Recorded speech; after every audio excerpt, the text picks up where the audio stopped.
بہت شکریہ کہ تو نے مجھے صالحہ سال کے عذاب سے نجات دلا دی. یا رسول اللہ میں فوراً سمجھ گیا کہ یہ کوئی بلا ہے جو میرے پیچھے لگ گئی ہے, یہ کوئی اثر ہے جو میرے پیچھے لگ گیا ہے. میں دوڑ کے آپ کی خدمت میں آیا. رسول مسکرانے لگے, کہنے لگے کوئی بلا نہیں تھی, کوئی مصیبت نہیں تھی, کوئی جن یا بھوت نہیں تھا وہ جو تیرے پیچھے لگا ہے. کہا یہ دور ابراہیمی کا ایک مومن تھا جو وہاں پر دفن ہوا تھا, صحرا میں دفن کیا گیا تھا. اس کے اوپر اللہ کا عذاب تھا کیونکہ مومن تھا, ایمان والا تھا, مگر گنہگار تھا.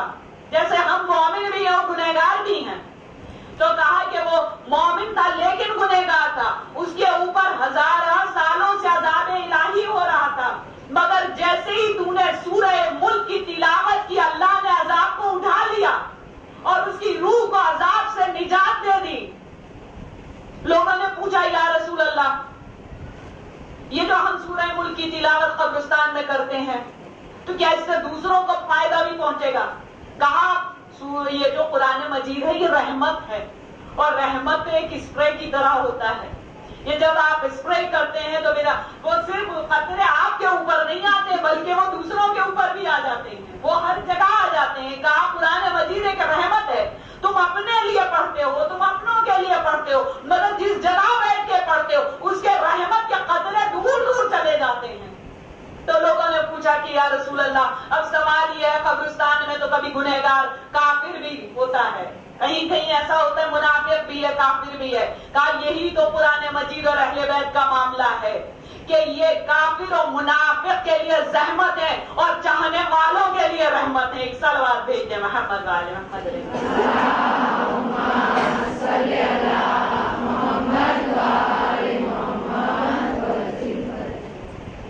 یہ بھی رحمت ہے اور وہ بھی رحمت ہے. مگر سوال یہ ہے کہ ہم کتنا فائدہ ان سے اٹھا رہے ہیں, ان کی رحمت سے کتنا فائدہ اٹھا رہے ہیں. تاکہ اپنی اولاد کو محبت علی ابن ابی طالب پہ تربیت دو تو نمازی بنے گی, زبانی محبت پہ نہیں, کہا عملی محبت پہ تربیت دو تو نمازی بنے گی.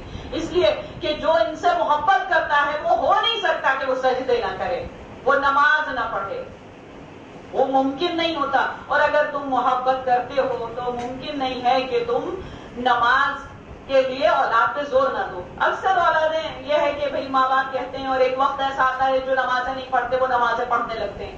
لیکن جو چیز امپورٹنٹ ہے وہ یہ ہے کہ ایک تو بچپن سے نماز کی عادت ڈالیں, بہت چھوٹے پن سے نماز کی عادت ڈالیں.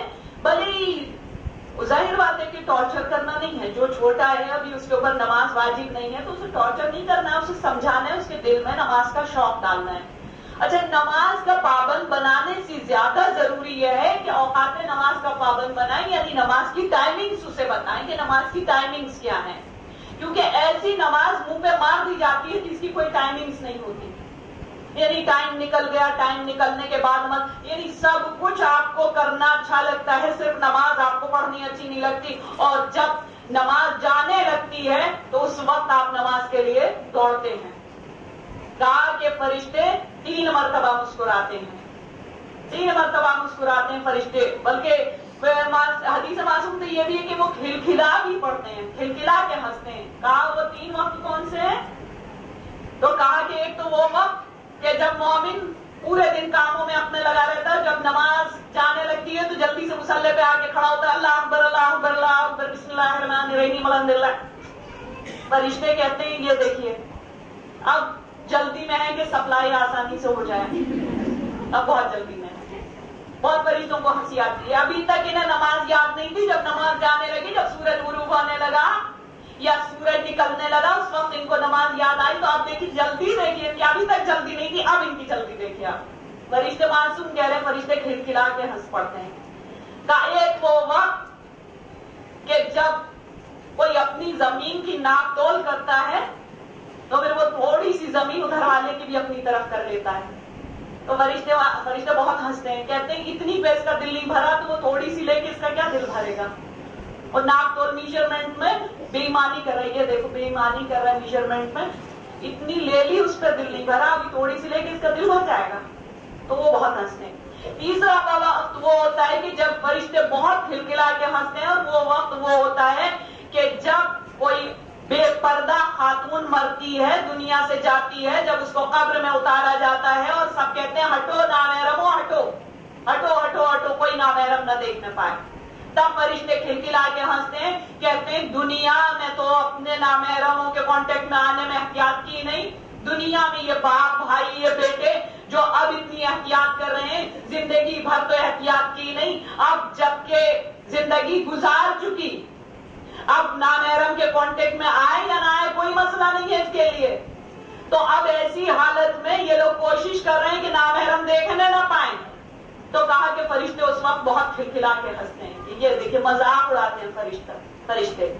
تو حاضرین مجلس، جب بھی کبھی اولاد کو نماز کے لیے کہیں تو اوقات نماز پہ بہت زور دیں، نماز کی ٹائمنگز پہ زور دینا ضروری ہے، اور جب نماز کی ٹائمنگز کے جو پابند ہو جائے گا تو ممکن ہی نہیں ہے کہ وہ نماز کا پابند نہ ہو۔ کیسا ہو سکتا ہے جسے نماز کی ٹائمنگ کی عادت ہو تو وہ نماز نہ پڑھے؟ اور اس کا بڑا اجر ہے، بہت زیادہ ثواب ہے، جتنا گناہ نماز کو ٹالنے کا ہے کہ امام نے فرمایا کہ مردود ہے ہمارے اور آپ کے چھٹے امام جعفر صادق اسلام نے فرمایا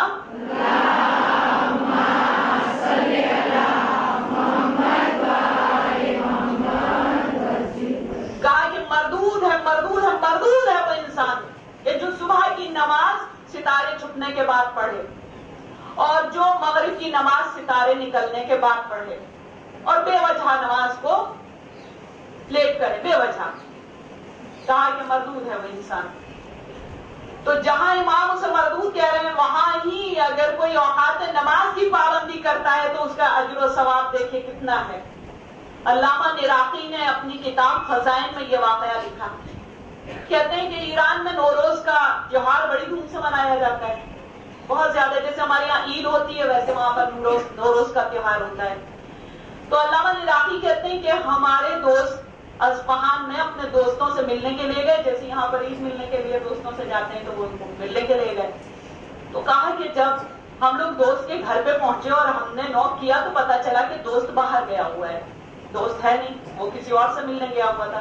کہا لمبی مسافت کر کے آئے تھے، ٹریول کر کے آئے تھے، لمبا تو تھک گئے تھے، قریب میں قبرستان تھا تو سوچا رہا قبرستان میں بیٹھ کے تھوڑی دیر ویٹ بھی کر لیتے ہیں، تھوڑی سی تھکن بھی یہاں پر اتر جائے گی اور مومنین کے قبروں کی زیارت بھی ہو جائے گی، کیونکہ مردوں کے لیے قبرستان کا جانا ثواب ہے، عورتوں کے لیے مکروہ ہے قبرستان میں بے وجہ جانا۔ تو سوچا کہ لاؤ یہاں پر بیٹھ کے مومنین کے قبروں کی زیارت بھی کر لیں تو ثواب بھی مل جائے گا اور تھوڑا سا یہ ہے کہ تھکن بھی دور ہو جائے گی۔ تو بیٹھے ہوئے تھے، اب لڑک پن کا زمانہ ہے، لڑکے اب لڑکے جب ساتھ میں بیٹھتے ہیں تو تفریح تو ہوتی ہے، مذاق تو ہوتا ہی ہے۔ انہی میں سے ایک صاحب بولے، کہنے لگے ارے بھیا عید کا وقت ہے تو سنو، قبر کے پاس بیٹھے ہوئے تھے، قبر والے کو مخاطب کر کے کہا کہ آپ تم نئی دعوت پہ ہمیں بلاؤ گے؟ فوراً قبر سے آواز آئی منگل کو آئیے گا۔ اب سب کے سب کہاں گئے، کہاں ہو گیا کام، اب نہیں بچنے والا کوئی، قبر میں لیٹنے والا اگر دعوت پہ بلائے تو کوئی بچے گا؟ لہٰذا کہا چلو اب تو بہرحال اپنی موت کو اپنے آپ گلے لگا ہی لیا ہے، ویسا کرتے ہیں کہ چل کے اپنے اعمال کو سدھاریں اور اپنے اعمال کی اصلاح کریں، اپنے اعمال کو صحیح کریں۔ چلو لہٰذا منگل کا دن آنے والا ہے تو 3 دن بچے، جلدی جلدی اپنے اعمال کو سدھارنے شروع کرا، جس کی امانتیں تھی اس کی امانتیں اس کو لوٹائیں، جو چیزیں ان پہ ڈیو تھیں وہ چیزیں اپنی ادا کری، اور وہ ساری ادا کرنے کے بعد میں کہا کہ اب جانا تو پڑے گا کیونکہ ہم نے خود ہی انوائٹ کیا ہے۔ تو منگل کے دن آ گئے اسی قبرستان میں، اور آنے کے بعد اب انہوں نے آواز دی، کہا کہ تم نے بلایا تھا ہم آ گئے۔ جیسے ہی انہوں نے کہا تم نے بلایا تھا ہم آ گئے، فوراً قبر سے آواز آئی تشریف لائیے۔ جیسے ہی کب تشریف لائیے، کہتے ہیں کہ ہمارے آنکھوں کے سامنے سے مادیت کے پردے ہٹ گئے، دنیاوی پردے ہٹ گئے، ہمیں ایک حسین ترین باغ نظر آیا، اور اس حسین ترین باغ میں بے انتہا خوبصورت پیڑ نظر آئے، اور ان پیڑوں پر رنگ برنگے پرندے چہچہاتے ہوئے نظر آئے، اور کہا کہ اسی باغ کے بیچ میں بہت زیادہ خوبصورت ایک بلڈنگ یا خوبصورت عمارت ہمیں نظر آئی۔ کہا کہ عمارت کی ساری کھڑکیاں سب باغ کے اندر کھلتی ہوئی، کہا کہ سامنے گیٹ تھا، ہم لوگ اندر داخل ہو گئے، انٹر کر گئے اندر۔ کہا جب اندر داخل ہوئے تو وہاں دیکھا کہ ایک بہت خوبصورت جواہرات سے مرصع ایک تخت بچھا ہوا تھا، اور اس تخت پہ ایک بڑا خوبصورت نوجوان بیٹھا ہوا تھا، اور عالم یہ تھا کہ لوگ ہاتھ باندھے ہوئے غلاموں کی طرح سے اس کے سامنے کھڑے ہوئے تھے، یعنی غلاموں کی، نوکروں کی، ملازم کی ایک لمبی لائن تھی جو ہاتھ باندھے ہوئے اس کے سامنے کھڑی ہوئی تھی۔ کہتے ہیں جیسے ہی علامہ نراقی کہتے ہیں کہ ہم لوگوں کو اس نے دیکھا، فوراً وہ تخت سے اتر کے آیا، تخت سے اتر کے آنے کے بعد میں اس نے ہم لوگوں سے کہا یہ تشریف لائیے، اور اس کے بعد ہم لوگوں کو وہاں بٹھایا۔ پھر اس نے اپنے ملازموں کو اشارہ کیا، اور ملازم تشت میں بھر بھر کے مٹھائیاں اور پھل لے کر، میوے لے کر آئے۔ کہتے ہیں کہ عجیب و غریب میوے تھے، عجیب و غریب پھل تھے کہ ہم کھا رہے تھے اور ہمیں اتنا مزہ آ رہا تھا کہ کھاتے جاتے تھے لیکن پیٹ نہیں بھرتا تھا، کھاتے جاتے تھے لیکن ایسا مزہ ہم نے کبھی دنیا میں چکھا ہی نہیں تھا جیسا وہ مزہ تھا۔ کام کھاتے تھے، اس کے بعد وہ تشت اٹھا لیتے تھے، دوسرے تشت آتے تھے۔ کہا جب ہم لوگ کھا چکے ہم لوگ سیر ہو گئے تو پھر ہم نے کہا کہ اب ہمیں جانے دیا جائے، تو کہا کہ چلیے میں آپ کو چھوڑنے چلتا ہوں۔ وہ مشائیت کے لیے یعنی تشی یعنی پیچھے پیچھے جیسے پہنچانے کے لیے جاتے ہیں، تو مشائیت کے لیے وہ چلا، پیچھے پیچھے چلا۔ کہا کہ جب اس عمارت کے دروازے پہ ہم پہنچے تو ہمارے والد صاحب نے ان سے پوچھا کہ آپ یہ بتائیے کہ اللہ نے آپ کو یہ اتنا بڑا آپ پہ رحم کیا، اتنا بڑا آپ پہ کرم کیا کہ آپ کی پوزیشن یہ ہے کہ اگر آپ چاہیں تو پوری دنیا کو یہاں انوائٹ کر لیں۔ آخر آپ کا کون سا عمل تھا کہ جس کے سرے میں اللہ نے آپ پر اتنا کرم کیا، اتنا رحم کیا؟ تو کہا کہ اور آپ ہیں کون؟ کہا میں کوئی نہیں ہوں، میں تمہارے فلاں محلے کا فلاں قصاب ہوں۔ کہا آپ کا عمل کیا تھا؟ کہا میرا عمل یہ تھا کہ میں گوشت بیچا کرتا تھا، اور ایک تو میرا عمل یہ تھا کہ میں نے گوشت بیچنے میں کبھی بےایمانی نہیں کی، جتنا تولنا ہوتا تھا میں اسے پورا تولتا تھا، کم نہیں تولتا تھا۔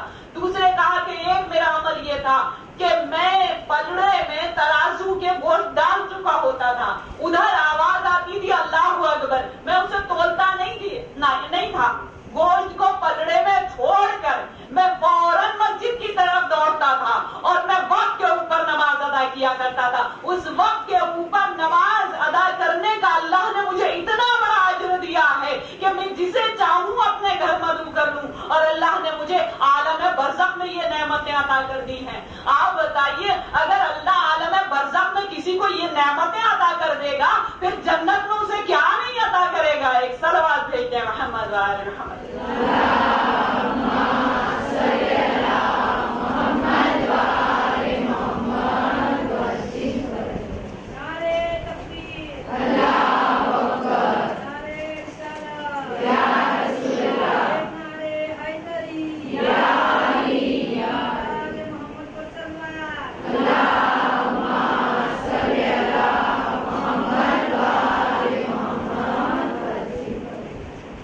تربیت کرو تو محبت علی بن ابی طالب علیہ السلام کی محبت کے اوپر اپنی اولاد کی تربیت کرو، کیونکہ جب ان کی محبت پہ تربیت کی جائے گی تو نفس پاکیزہ ہوگا، نفس پاکیزہ ہوگا تو پھر جہاد نفس کرنے کی طاقت آئے گی۔ جہاد نفس یعنی نفس سے لڑنا، اپنے نفس سے لڑنا دنیا کی سب سے بڑی جنگ ہے، اور اسی لیے کہا گیا، رسول کی حدیث ہے کہ من مات علی حب آل محمد ومات شہیدا، کہ جسے محبت اہل بیت میں موت آ جائے وہ دنیا سے شہید مرتا ہے۔